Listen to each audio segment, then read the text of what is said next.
Kenya has just issued a bold statement condemning Israel for bombing Qatar. Nairobi called it a violation of sovereignty, an act that undermines international peace. But here's the irony. Even as Kenya defends sovereignty abroad, Jubaland forces from Somalia's semi-autonomous region are crossing into Mandera, undermining Kenya's own sovereignty at home. So what's really going on?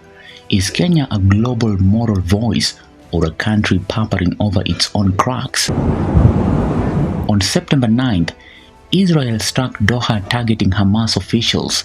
6 people were killed, including a Qatari security officer. Qatar condemned it as state terror. The US, EAU and major European states all raised alarm. Kenya quickly joined the chorus, calling Israel's actions a clear violation of sovereignty and warning of global instability. Nairobi's statement sounded principled. International law, UN charters, respect for borders. It positioned Kenya alongside global heavyweights, the US, Germany, UK, and painted the country as a responsible diplomatic player. For a nation that hosts the UN's African headquarters, this is the image Kenya wants.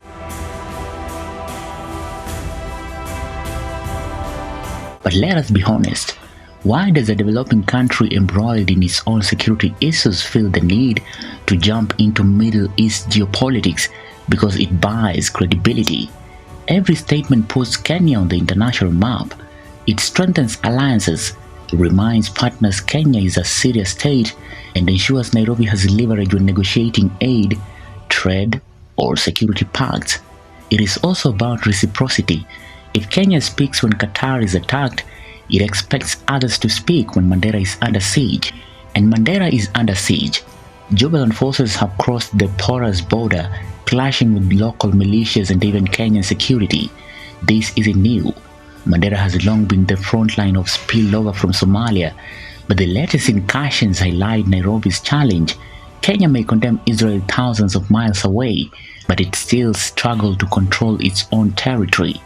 The people of Mandera don't hear lofty UN language, they hear gunfire, and they see their government unable to guarantee security. Bana Rais, sikiza sisi vizuri sana. Watu ya Jubaland Malaysians wako Mandera, wako BB1, watu wamekufa kweli yake. Immediate relocation of Jubaland force out of Mandera. Immediate. I want to tell them, if we don't do it, we will do it ourselves. And even as we speak today, half of Mandera is occupied by forces from Jubaland.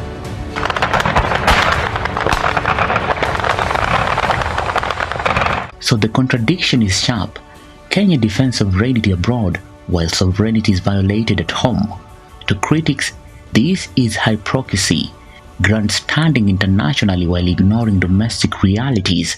But to government strategists, it is consistent. Sovereignty matters everywhere, whether in Doha or Mandera. Speaking out internationally reinforces the principle Kenya wants the world to defend in its own backyard.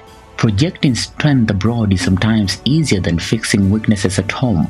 By aligning with international law and powerful allies, Kenya signals that it belongs at the global table. It is also political theater. Foreign policy wins prestige, while border security exposes weaknesses. And yes, it can be deflection. The louder you speak abroad, the less people notice your silence at home. Wale wametoka Somali, sio wa Kenya. Siende huko kwa Somali. Ajigani unapigana hapa Kenya. Is the ongoing fighting in the Somalia side between the federal government of Somalia forces and the Jubaland forces, which is the regional state. What has been happening is that Bulhawa and Mandera is just less than 20 meters. What separates Bulhawa from Mandera is just a no man's land. So when the fighting happens on the other side, and when one group is overpowered, they relocate to Mandera town. As we have been saying for the last couple of days, the Jubaland forces have been pushed out of Bulhawa, that is the Somalia town, and they are operating from the Mandera side, a place called BP1. Last night, unfortunately, we lost a mother. So here is the question. Is Kenya's condemnation of Israel a principled stand, a diplomatic strategy, or just convenient hypocrisy? At a time when Mandera residents are dealing with incursions, can Nairobi really afford to play global policeman? Or is this exactly how a small country gains respect?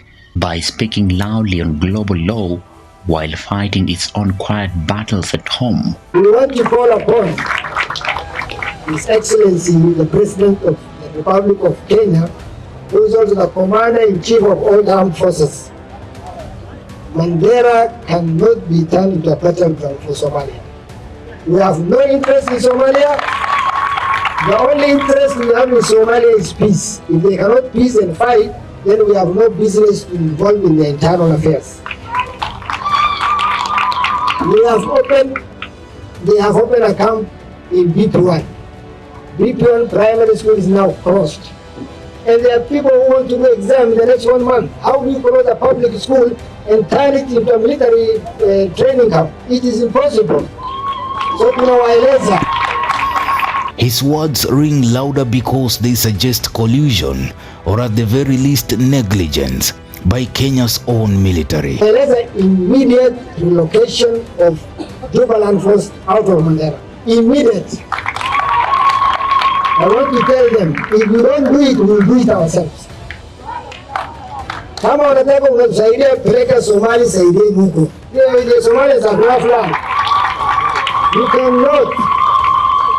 Huwezi funga mashamba ya wananchi, huwezi funga shule, huwezi funga water supply, huwezi huwa watu wetu ovyo in the name of supporting a faction in Somalia. What interest do you have in Somalia? We don't have any interest. So tunawaeleza CS defense sujia kwa wapi? I've never heard of that lady since she was appointed. Ile anafanya kazi gani? KDF must pull out of supporting the Jubaland force. They must relocate Jubaland from Mandera County. Is a concern to the rest of the country on issues that have been raised, extremely weighty issues, and I do not want this committee to politicize extremely important and delicate security issues of what could be happening in Mandera. We will await to hear from the Ministry of Defense. Hakuna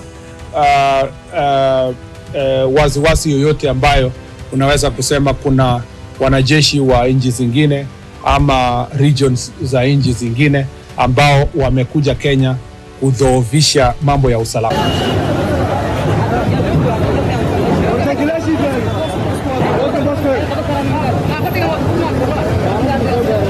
Share your thoughts in the comment section below. For Maisha TV, I'm William Juma.